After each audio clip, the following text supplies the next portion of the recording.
much balloon we have to collect according to the donor's weight also.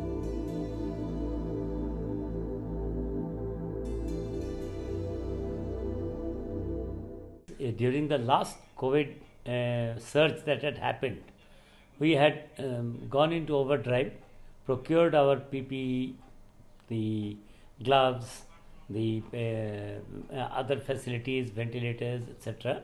And right now we are ready to take patients as and when they need our services.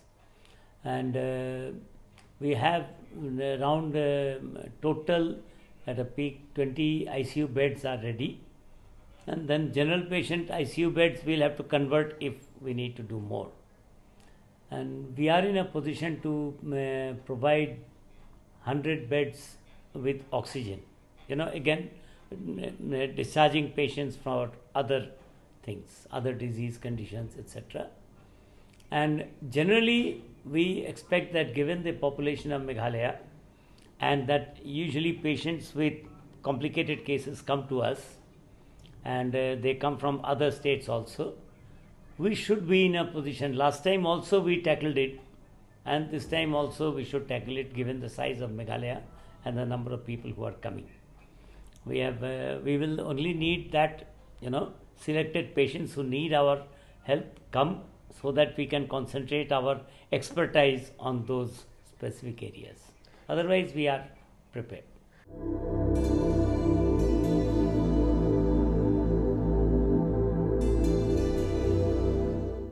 You see, one of the reasons we have got more cases right now is that for a long time no testing had been done. Once charges were introduced into RT-PCR, then people were not coming for testing. In fact, our testing went down very much, even though at that time we were charging only 600. So only aware people with more worries about their conditions and their children, they were coming forward for testing, others were not. So we were, head in the sand. We thought there was nothing.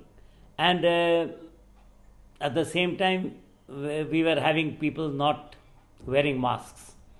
You see, the basic diktat is, if I have a car with a seat belt, with airbags, with all the technology to keep me safe, but if I decide to drive at 100 miles per hour into a pillar, those airbags, etc., are going to have great difficulty saving me. Take the example of Tiger Woods, the golf personality who got injured in one of the best cars.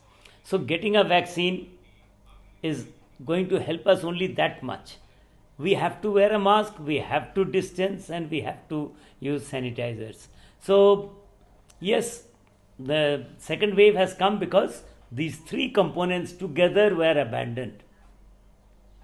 They were abandoned, and once we have people coming from all over the country, then some people will have infection. But if we had followed the previous system of masking, etc., thoroughly, this would not have happened.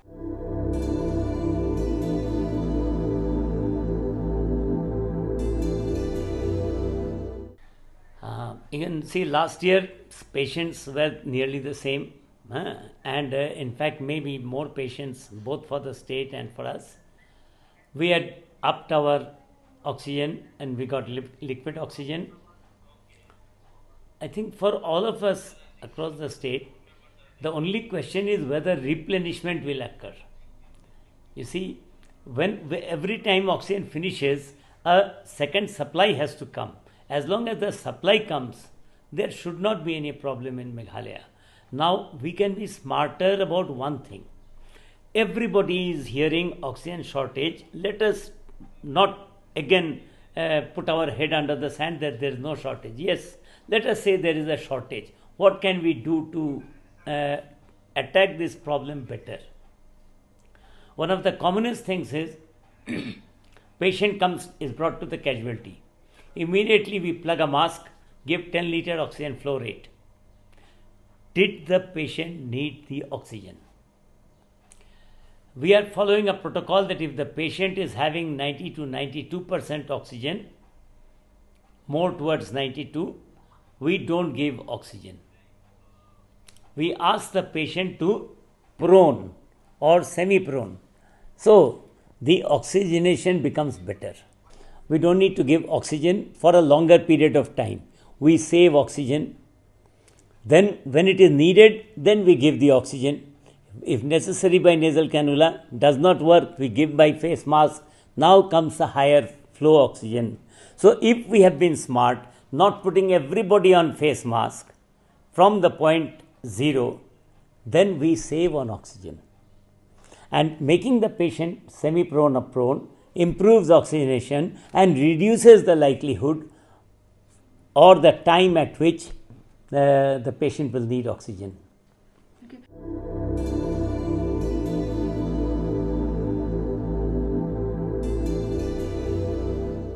Looking at last COVID, we gave plasma to 8 patients. All 8 patients went out of the ICU. One person later on died of other complications in the ward, and all the others survived. 7 survived, went home. 1 improved, went out of the ICU and had some secondary complications and then died because of that. Now we are in a position to treat 10 patients at least for COVID who need plasma. Now, plasma is not given to everybody. So, the reason our results were good, that we chose the patients properly and gave them proper plasma. So, we currently are in a position to treat 10 patients, but we treat those patients only for whom our doctors feel that it is going to be beneficial. So, the blood bank, each patient we give you about 2 units, so we have 20 units, that is 10 patients we can treat straight away. And they are now working to go out and collect plasma again. Very occasional 1 or 2 people have come forward for plasma donation. So the blood bank is carrying out its responsibility anyway, looking for donors and trying to get it. Okay, so that means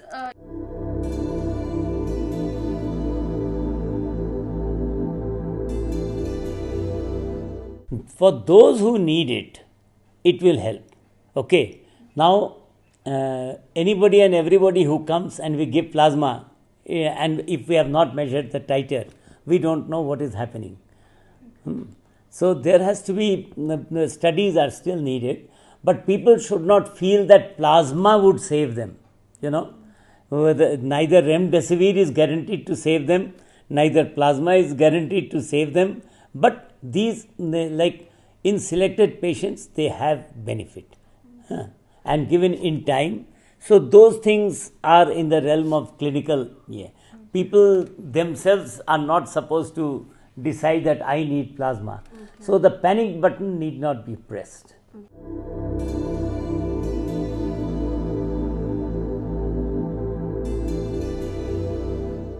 It is to a point, definitely.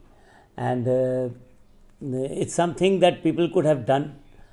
One issue that has now come up is people who are vaccinated, those people are not the people whom we are now collecting plasma from. It is only those who have had COVID and then have got a good titer from them. So it is a large population that has to be checked, tested for antibody titer, and then we take the sample.